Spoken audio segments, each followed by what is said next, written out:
Place நான் question பண்ண மாட்டேன். பட் இன்னைக்கு வந்து டெஃபினட்டா விஜய் சங்கர் வந்து ஒரு மாரி நம்ம எதிர்பார்ப்போம்.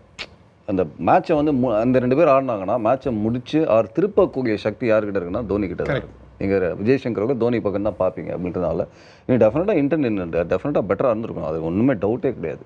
எனக்கு என்ன வருத்தம்னா, முதல்லேருந்து டாப்லேருந்து கடைசி வரைக்கும் எல்லாருமே அப்படி தான் ஆடிருக்காங்க. நீங்க பார்த்தீங்கன்னா, விஜய் சங்கர் நம்ம வந்து சொல்றோமே, அவரோட ஸ்ட்ரைக் ரேட் தான் பெஸ்ட் ஸ்ட்ரைக் ரேட்டாக இன்னைக்கு இருந்திருக்கு. 127 அதுதான் பெஸ்ட் ஸ்ட்ரைக் ரேட்டாக இருந்திருக்கு. அண்ட் எகைன் அந்த பார்ட்னர்ஷிப்பில் எங்கேயாவது ஒரு டேக் ஆன். ஏன்னா நீங்கள் கடைசி வரைக்கும் பார்த்தா அஸ்வத் 5 விக்கெட் தான் நம்ம விட்டுருக்கோம். 5 விக்கெட் தான் விட்டுருக்கோன்ற போது நீங்கள் எங்கேயாவது அந்த 14th ஓவர் 15th ஓவர் யாவது டேக் அ சான்ஸ். ஏன்னா மீதி ஒரு 5 விக்கெட் இருக்குது அப்படின்றதுனால ஒரு பேட்ஸ்மேன் இருந்தால் கூட இன்னொரு பேட்ஸ்மேன் சான்ஸ் எடுக்கணும் அப்படின்றது தான் ஸ்ட்ராட்டஜியாக நம்ம பார்த்துருக்கோம் டைம் அண்ட் அகெயின். ஸோ இன்றைக்கி ப்ராபப்ளி இன்றைக்கி தோற்றதை விட தோற்ற விதம் எங்கேயுமே ட்ரை பண்ணலை. முதல் சிக்ஸரே 10வது ஓவர் தான் வந்தது. 2வது சிக்ஸர் 18வது ஓவர் வந்திருக்கு.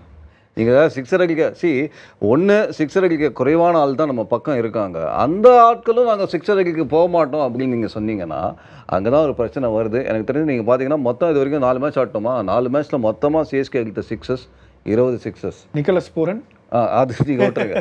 ஸோ மேட்ச்சுக்கு 5 சிக்ஸ் அடிச்சுட்டு இருக்கோங்க. மேட்ச்சுக்கு 5 சிக்ஸ் அடிச்சுட்டு இருக்கோன்ற போது டெஃபினட்டாக ஐ ஃபீல் பவர் பிளே நீங்கள் வந்து மேக்ஸிமைஸ் பண்ணவே மாட்டேங்க. பரவாயில்ல, ஒரு விக்கெட் 2 விக்கெட் ருத்ராஜ் சொன்னார் இப்போ இதில் எங்கள் வரும்போதே முதல்ல ஒரு விக்கெட் வந்துடும், அதுக்கப்புறம் நாங்கள் சான்ஸ் எடுத்தால் இன்னொரு விக்கெட் வந்துடும். அப்போ நீங்கள் ஓப்பனிங் வாங்க.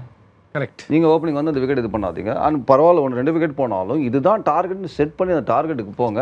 அண்ட் சின்ன பசங்களுக்கு சான்ஸ் கொடுங்க. நிறைய பேர் இருக்காங்க. அந்த ஷாயிக் ரஷீத்லாம் நான் சொன்னேன், நல்ல எக்ஸ்ப்ளோசிவ் பேட்டர் நான் கேள்விப்படுறேன். அன்ஷுல் கம்போஜ் இருக்காரு. அவர் நம்ம பசங்க ஆண்ட்ரே சித்தார்த், குர்ஜோத் நிறைய பேர் இருக்காங்க. 1-2 குதிரையை நீங்கள் அப்பப்போ ட்ரை பண்ணால் தான் யாரை எங்கே ஆட வைக்கணுன்றது தெரியும். I think it's time probably பண்ணுறாங்களா அப்படி பார்க்கலாம்.